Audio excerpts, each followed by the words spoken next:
I use lots of different materials for creating my installation, and mussel shells are also my favorite materials. Mussel shells in Goa are green on one side and silvery white on the other side, and they're extremely tasty. About 10-15 years ago, I went to the beach with a bag full of mussel shells. It was monsoon time and the ocean was very rough. The clouds were black, it was very windy. It was kind of a mega drama of nature, and I was with a bag full of mussel shells which I planted in a straight line. And when I planted them, I couldn't believe my own eyes. The performance of the mussel shells had stolen the show, and the whole mega drama of nature just became a backdrop for the performance of these tiny mussel shells. So my interest in mussel shells started growing, and I started doing many installations using mussel shells.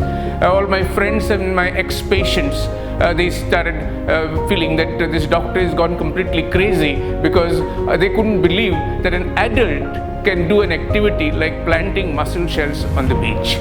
It's a children's activity. But then I made an application to the Busan Biennale in Korea, and my work got an award, about 5-6 lakhs rupees, and I earned actually this money for planting mussel shells on the beach.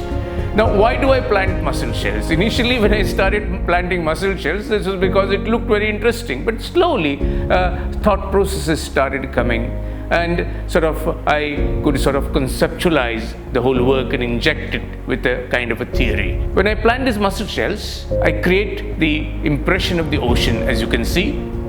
So here, the inspiration is the ocean, the theme is also the ocean, and the medium is given to me by the ocean, and the canvas is also the ocean. So it is a wonderful confluence of the inspiration, theme, medium, and canvas. I have many installations in Museum of Goa created with mussel shells, and we claim that the Museum of Goa is a museum of history. And then what role do this mussel shell installation have in a museum of history? The answer is very simple. When I create an installation with mussel shells, I am celebrating the ocean. And ocean has a huge role to play in creating history.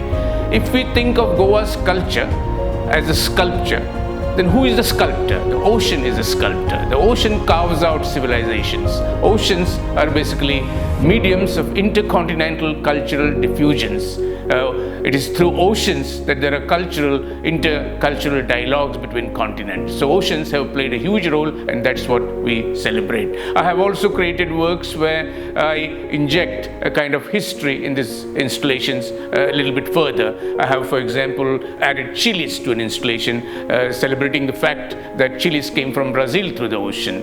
I have had this cross created with mussel shells to celebrate again the religions coming through oceans. The oceans have taken Buddhism and Hinduism to many countries, brought Christianity, brought Islam. So ocean is a medium of exchange. I have created mussel shells installations in many countries, in Dubai, in Holland, in Germany, and in Denmark. In Denmark, I had a very interesting experience. I created this installation using thousands of mussel shells.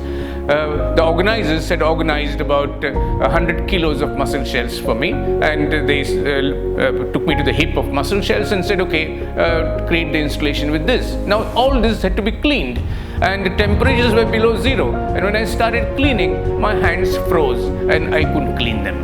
I was not used to this, because in India we have a lot of help and the temperatures are different.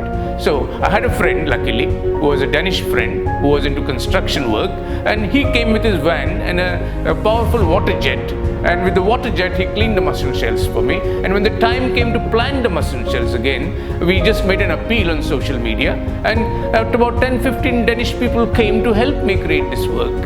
And a little girl liked it so much, she gave me 100 out of 100. 10, she said, 10 stars for you. Thousands of people saw this installation, and some of the pictures which you see are shot at 3 o'clock at night, because in extreme northern hemisphere in the summer there is daylight until almost 3-4 o'clock in the night. You know, when I take mussel shells from India to other countries, I have a feeling that I am an ambassador of the Republic of Mussel Shells of India, and I am going on a diplomatic mission and an artistic mission to other countries to have ties with the mussel shell republics of those countries. That's the kind of a feeling I get. And it's not for nothing that we say that art is a universal language of mankind and it connects the world. There are no borders. Art demolishes all the borders. Many people ask me, all these installations which you do with mussel shells are temporary. Are you not sad? I remember a beautiful poem by Tagore. He says, the waves write their poetry on the sand and not satisfied, wipe it off over and over again. My installations with mussel shells are my poetry on the sand, and I allow the ocean to wipe it away.